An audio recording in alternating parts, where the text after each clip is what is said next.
Kali ini kita akan membahas pengendalian internal dalam konsep Committee on Sponsoring Organization. Menurut Joso ada 5 elemen pengendalian.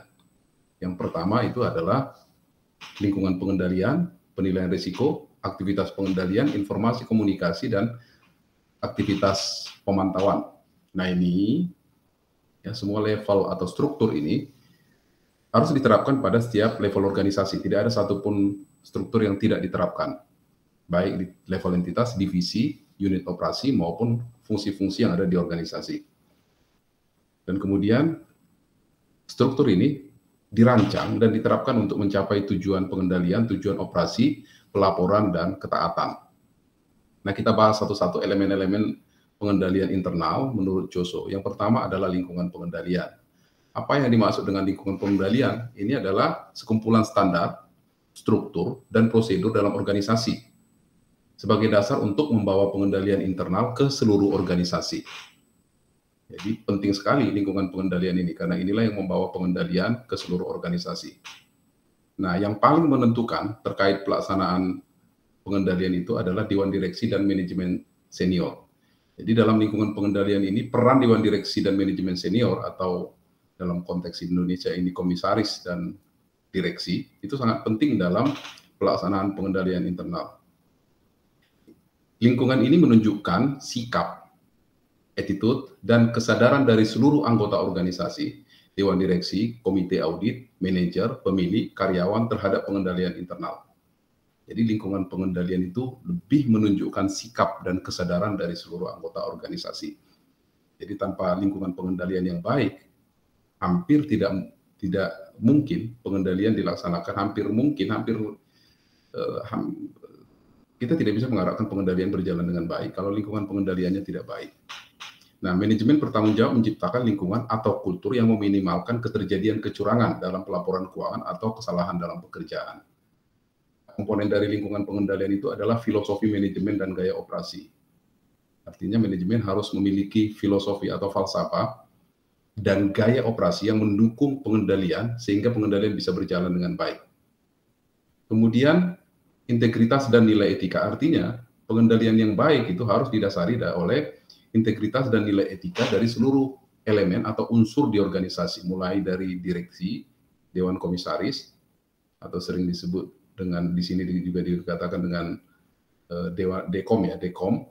Nah, kemudian seluruh karyawan atau unsur yang ada di organisasi itu harus menunjukkan integritas dan nilai etika, kemudian komitmen organisasi terhadap kompetensi, kemudian fungsi, jadi Dewan Direksi dan Dewan Komisaris itu harus berfungsi dengan baik, sehingga terjadi pengawasan kepada manajemen. Kemudian struktur organisasi yang menjelaskan tanggung jawab, fungsi dari setiap elemen-elemen di organisasi, dan bagaimana saluran komunikasinya. Kemudian pembebanan otoritas dan tanggung jawab ini harus jelas, siapa melakukan apa, dan siapa bertanggung jawab terhadap fungsi-fungsi yang ada di organisasi. Kemudian kebijakan dan praktik-praktik SDM, misalnya kebijakan cuti, kebijakan rotasi, itu harus ditetapkan dengan jelas. Sehingga setiap orang yang ada di organisasi itu bisa melaksanakan tugas-tugasnya sesuai dengan arahan atau kebijakan yang ditetapkan oleh organisasi. Nah, dalam lingkungan pengendalian, organisasi harus menunjukkan komitmen terhadap integritas dan nilai-nilai etika. Kemudian Dewan Komisaris menunjukkan independensi dari direksi dan melaksanakan pengawasan atas pengembangan dan kinerja pengendalian internal. Kemudian manajemen harus menetapkan dengan pengawasan dari Dewan Direksi, struktur organisasi, lini pelaporan, dan otoritas tanggung jawab yang memadai dalam pencapaian tujuan. Nah, organisasi juga harus menunjukkan komitmen untuk merekrut, mengembangkan, dan mempertahankan kompetensi individual yang selaras dengan tujuan organisasi. Kemudian, organisasi meminta setiap individu dalam organisasi accountable terhadap tanggung jawab pengendalian internalnya dalam pencapaian tujuan organisasi. Jadi kalau kita perhatikan, lingkungan pengendalian ini merupakan dasar untuk semua pengendalian. Artinya tanpa lingkungan yang baik, tanpa dukungan manajemen, tanpa dukungan dari Dewan Komisaris, tanpa mereka, ya, terhadap manajemen juga dan lain sebagainya, juga kesadaran semua unsur organisasi, maka bisa dikatakan pengendalian tidak akan berjalan dengan baik. Ini adalah langkah awal untuk menetapkan pengendalian internal yang bagus. Nah, berikutnya adalah penilaian risiko. Penilaian risiko ini menurut Joso adalah diawali organisasi harus menetapkan tujuan secara jelas, ya, semua level di organisasi, yang memungkinkan pengidentifikasian dan penilaian risiko untuk setiap tujuan yang sudah ditetapkan. Kemudian setelah organisasi menetapkan tujuan, kemudian yang berikutnya organisasi harus mengidentifikasi risiko-risiko terhadap pencapaian tujuan. Ya, identifikasi risiko-risiko ini juga harus dilakukan untuk setiap unit-unit atau bagian di organisasi berdasarkan tujuan-tujuan mereka. Apa yang menghalangi pencapaian tujuan? Risiko apa? Itu harus diidentifikasi. Setelah diidentifikasi, baru mempertimbangkan kemungkinan terjadi kecurangan-kecurangan dalam pencapaian tujuan dan menilai setiap perubahan yang secara signifikan akan berdampak terhadap sistem pengendalian internal. Biasanya penilaian risiko ini diikuti dengan evaluasi, ya. Evaluasi risiko baru ditetapkan ukuran-ukuran pengendalian yang bisa mencegah risiko itu terjadi. Ini krusial, ya. Nah, setelah diidentifikasi risiko, perusahaan juga harus menetapkan aktivitas pengendalian, yaitu ukuran-ukuran pengendalian yang akan bisa mengurangi risiko.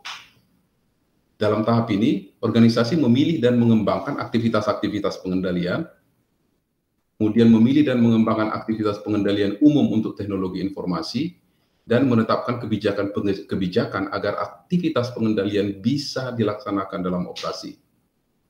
Jadi ada 3 hal yang harus diperhatikan organisasi dalam aktivitas pengendalian.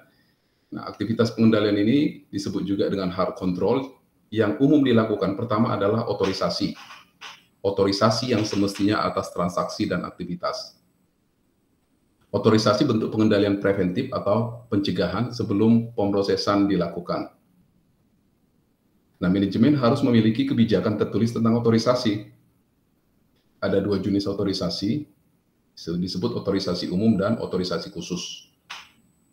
Itu, ya. Kemudian pemisahan tugas atau fungsi. Pemisahan tugas diperlukan agar personil tidak melakukan kecurangan atau kesalahan dalam memproses transaksi. Pemisahan tugas dilakukan untuk fungsi-fungsi, pengotorisasian, transaksi dan keputusan, kemudian melaksanakan pencatatan, kemudian yang melakukan penyimpanan ini tidak boleh dilakukan oleh satu fungsi. 3 fungsi ini, yang mengotorisasi, yang mencatat, dan yang menyimpan itu tidak boleh dilakukan oleh satu fungsi atau satu bagian. Nah, kita lihat, yang pertama, mengotorisasi transaksi harus terpisah dari yang melakukan penyimpanan, penanganan kas, sediaan, aset tetap, menerima cek dan menulis cek, gitu ya. Tidak boleh disatukan dengan yang mengotorisasi transaksi. Kenapa? Harus dipisah. Ini mencegah otorisasi transaksi fiktif atau yang tidak seharusnya sebagai suatu cara untuk mencegah pencurian aset. Nah, kemudian fungsi yang mengotorisasi transaksi juga tidak bisa disatukan dengan fungsi yang melakukan pencatatan. Kenapa? Ini untuk mencegah personil memalsukan rekaman atau catatan transaksi dalam rangka menutupi transaksi yang salah atau tidak akurat yang telah diotorisasi tidak semestinya. Nah, berikutnya, yang melakukan penyimpanan dan yang melaksanakan pencatatan, ini juga harus dipisahkan agar pemalsuan rekaman atau catatan untuk menutupi pencurian aset yang merupakan tanggung jawabnya. Jadi ketika fungsi ini seharusnya jangan disatukan oleh satu fungsi atau satu bagian. Gitu. Nah, kemudian dalam sistem informasi terkomputerisasi, beberapa fungsi yang dipisahkan dalam sistem manual bisa dikombinasikan dalam sistem komputer. Personil yang memiliki akses tak terbatas ke sistem komputer, program-program komputer dan data akan mampu melakukan kejahatan dan menyembunyikan kecurangan. Jadi, dalam hal ini, pemisahan fungsi harus dilakukan dalam administrasi sistem, manajemen jaringan, manajemen keamanan, manajemen pengubahan sistem, pengguna sistem. Artinya pengguna sistem itu tidak bisa juga seorang menjadi analis sistem atau pemrogram, itu harus terpisah. Operator komputer, pustakawan sistem ini harus dipisahkan dalam orang-orang atau fungsi-fungsi yang berbeda. Nah, kemudian yang ketiga, perancangan dan penggunaan dokumen dan catatan secara memadai.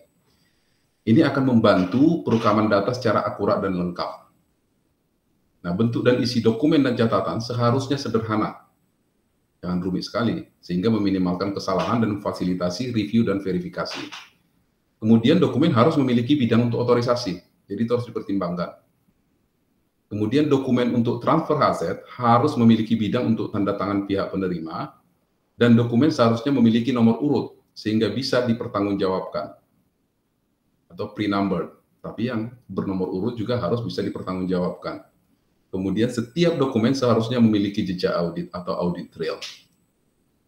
Berikutnya, pengamanan atas aset, dokumen, dan catatan dilaksanakan dengan cara membuat dan melaksanakan kebijakan dan prosedur, memelihara keakuratan catatan atas seluruh aset-aset dengan merekonsiliasi secara periodik catatan akuntansi aset ke hasil perhitungan aset tersebut.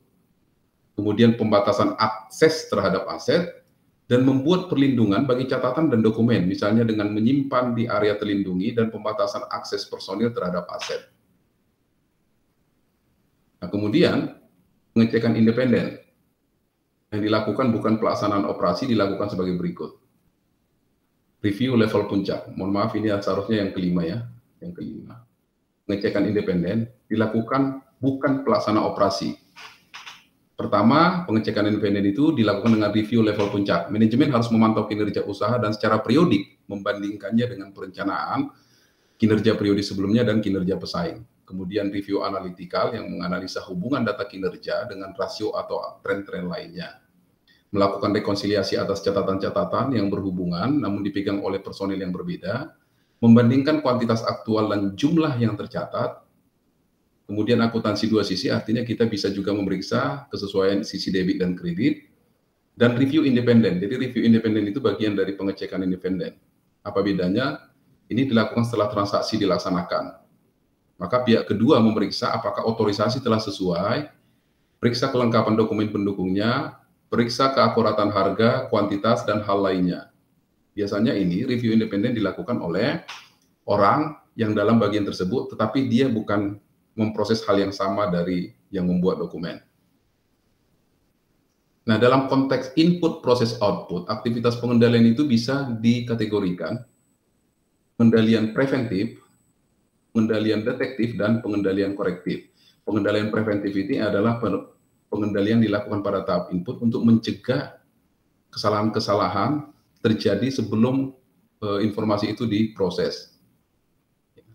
Biasanya pengendalian preventif ini, kalau kita pisahkan tadi pemisahan tugas, otorisasi, review independen, perancangan dokumen, dan catatan, itu adalah pengendalian preventif. Kemudian pengendalian detektif ini adalah pengendalian ketika pelaksanaan transaksi, artinya ketika dilaksanakan transaksi, maka harus dirancang juga pengendalian, supaya jangan terjadi nanti output atau kesalahan-kesalahan dalam laporan. Misalnya melakukan rekonsiliasi, membandingkan kuantitas aktual dan jumlah tercatat, pembatasan akses terhadap aset. Nah, pengendalian korektif ini artinya pengendalian untuk mencegah risiko-risiko, jadi lebih kepada untuk mengoreksi pengendalian internal. Misalnya dengan membuat backup dari file atau review level puncak atau organisasi, kalau level puncak adalah tahap manajer atau ke direksi. Kemudian review kesalahan-kesalahan pemasukan data. Ini dalam konteks input, proses, output. Dalam lingkungan teknologi informasi ada dikenal dua, pengendalian umum dan pengendalian aplikasi. Kita lihat, pengendalian umum ini adalah pengendalian keseluruhan yang memastikan operasi IT efektif, ya, berlaku untuk semua area aplikasi. Pengendalian umum itu biasanya meliputi pengendalian atas proses implementasi sistem, pengendalian atas proses pengembangan sistem, dokumentasi setiap titik pengembangan sistem, dan uji kelayakan atas pengembangan sistem. Kemudian ada pengendalian perangkat lunak, ini memantau penggunaan perangkat lunak untuk mencegah personil yang tidak diotorisasi untuk mengakses software komputer. Ada juga pengendalian perangkat keras, pengendalian untuk menjamin keamanan fisik dan kinerja yang benar dari perangkat kerja komputer. Kemudian ada pengendalian operasi komputer, ini prosedur untuk memastikan bahwa prosedur terprogram secara konsisten dan benar diterapkan ke penyimpanan dan pengolahan data. Ada pengendalian keamanan data, pengendalian yang meyakinkan bahwa arsip data di peralatan penyimpanan tidak diakses, diubah, atau dirusak oleh personil yang tidak diotorisasi. Kemudian ada pengendalian administratif, ini pengendalian yang sangat penting adalah pemisahan fungsi, prosedur, dan kebijakan tertulis dan supervisi. Artinya pengendalian umum ini, pengendalian yang menjamin pengolahan teknologi informasi bisa berjalan dengan baik, baik dari sisi perangkat lunak, keras, atau penyimpanannya, keamanannya. Jadi begitu banyak aplikasi nanti, ini harus ada di setiap aplikasi, yang menjamin setiap aplikasi bisa berjalan dengan baik. Ada pengendalian aplikasi, ini juga dalam konteks input proses control, input proses dan output. Dalam input control, desain formulir yang memudahkan, tidak ribet, ya. Kemudian dokumen sumber ditandai setelah diproses. Jadi ada misalnya begitu selesai masuk order dan diproses menjadi faktur, maka secara langsung aplikasi menandai order tersebut misalnya cancel, artinya sudah diproses menjadi faktur. Kemudian pengendalian entry data, ada yang disebut field check. Jadi aplikasi itu bisa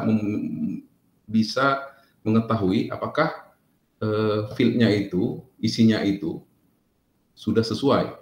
Sign check sudah diotorisasi, limit check, limit angka-angkanya sudah cocok, reasonable test juga gitu ya. Jadi artinya aplikasi harus memiliki kendali supaya data yang dimasukkan itu tidak salah. Ya, ini yang disebut dengan pengendalian entry data. Kemudian ada pengendalian pemrosesan, data matching di dalam itu, di dalam aplikasi ada pemadanan atau pencocokan data, data label, perhitungan ulang total tumpuk atau recalculation of batch total, cross-cutting itu menjumlah ke samping apakah penjumlahannya sudah benar, dan zero balance test ini untuk menentukan apakah debit dan kredit sudah sama. Mekanisme perlindungan atau right protection mekanisme supaya jangan ada yang salah ditulis ulang gitu ya, protection atas itu. Kemudian concurrent update control. Nah, untuk pengendalian output ini ada user review output, reconciliation procedure, reconciliation external data reconciliation, dan data transmission control. Jadi ini pengendalian aplikasi ini adalah pengendalian yang harus ada di suatu aplikasi, spesifik di dalam aplikasi tersebut. Jadi pengendalian umum itu untuk semua teknologi informasi yang ada di entitas, pengendalian aplikasi ini spesifik dalam aplikasi tersebut. Nah, berikutnya kita lanjut ke JOSO tadi, informasi dan komunikasi. Memperoleh atau menghasilkan dan menggunakan informasi berkualitas, dan ini dikomunikasikan secara internal, termasuk tujuan-tujuan dan tanggung jawab pengendalian internal, juga harus dikomunikasikan ke pihak-pihak eksternal yang terkait dengan peristiwa-peristiwa atau pelaksanaan pengendalian internal. Jadi informasi dan komunikasi ini harus dilakukan di internal maupun eksternal, ya, melalui sistem komunikasi. Kalau akuntansi melalui sistem informasi akuntansi. Jadi artinya setiap unit dalam organisasi atau setiap personil dalam organisasi mengetahui informasi apa yang dibutuhkannya dalam menjalankan tugasnya dan informasi-informasi lain yang dibutuhkan. Kemudian pemantauan atau monitoring. Ini memilih, mengembangkan, dan melaksanakan evaluasi terus-menerus atau ongoing, atau terpisah untuk meyakinkan bahwa pengendalian internal telah ada dan berfungsi. Jadi biasanya fungsi pemantauan ini dilakukan audit internal, bisa dilakukan melalui ongoing, bisa juga pemantauan ini dilakukan oleh fungsi yang melakukan pemantauan. Apakah bisa manajer memantau apakah ukuran-ukuran pengendalian itu dilaksanakan. Ya. Mengevaluasi dan mengomunikasikan kelemahan-kelemahan pengendalian internal secara tepat waktu kepada pihak-pihak yang bertanggung jawab melakukan tindakan koreksi, termasuk manajemen senior dan dewan direksi. Jadi hasil monitoring yang dilakukan melalui audit yang terus-menerus periodik oleh bagian internal audit harus dikomunikasikan apa kelemahan-kelemahan pengendalian internal sehingga dengan cepat bisa dilakukan tindakan-tindakan perbaikan atau koreksi. Nah, dalam konteks 3 garis pertahanan dalam organisasi atau 3 line defense, ada 3 lini atau garis pertahanan di organisasi yang disebut pertama first line defense, yang kedua second line defense, dan third line defense. Jadi first line defense itu adalah ini yang dilakukan oleh pelaksana operasi di organisasi. Jadi dia juga yang melaksanakan pengendalian internal yang telah ditetapkan oleh manajemen, ya. Jadi dia juga kalau ada prosedur-prosedur yang dilaksanakan, inilah yang mengeksekusi. Jadi ini adalah pionir atau yang di depan dalam pengendalian organisasi, dan dia bertanggung jawab kepala manajemen senior. Kemudian ada first, second line defense. Ini adalah yang melakukan pengendalian di unit-unit itu. Ya, misalnya financial control, biasanya orang keuangan ini melakukan pengendalian. Ada juga security, manajemen risiko. Ini ya risk manager untuk melihat apakah risiko-risiko sudah diidentifikasi, dievaluasi dan dilaksanakan pengendaliannya. Terus ada quality control, ini yang melakukan pengendalian atas mutu produk. Inspeksi yang melakukan pemantauan atas pelaksanaan pekerjaan di setiap unit. Dan ini ada bagian ketaatan. Ini adalah second line defense, dan ini bertanggung jawab kepada manajemen senior atau direktur, direksi. Nah, pada lini yang ketiga ini adalah internal audit. Internal audit ini melakukan audit atas pelaksanaan pengendalian internal, pelaksanaan misalnya manajemen risiko yang pengendalian yang dilakukan oleh second line defense, dan dia memiliki pelaporan kepada manajemen senior dan audit komite atau komisaris juga. Kemudian bisa juga kalau diperlukan perusahaan, bisa dia melakukan audit eksternal atau audit yang dilakukan oleh regulator. Jadi dengan demikian pelaksanaan pengendalian internal yang paling utama itu adalah pada first line defense. Jadi pada saat ini risiko-risiko akan diminimalkan, kemudian akan minimal lagi pada second line defense, dan risiko tersebut akan lebih minimal lagi kalau melihat kalau diaudit oleh audit internal. Beginilah fungsi pengendalian internal di organisasi dan pelaksanaannya dalam 3 garis pertahanan di organisasi. Demikianlah pembahasan kita tentang konsep pengendalian internal menurut Joso. Mudah-mudahan pembahasan ini bisa membawa kita kepada pemahaman yang lebih mendalam tentang struktur pengendalian internal. Terima kasih, saya Ferry Laurentius dari Studio Akuntansi.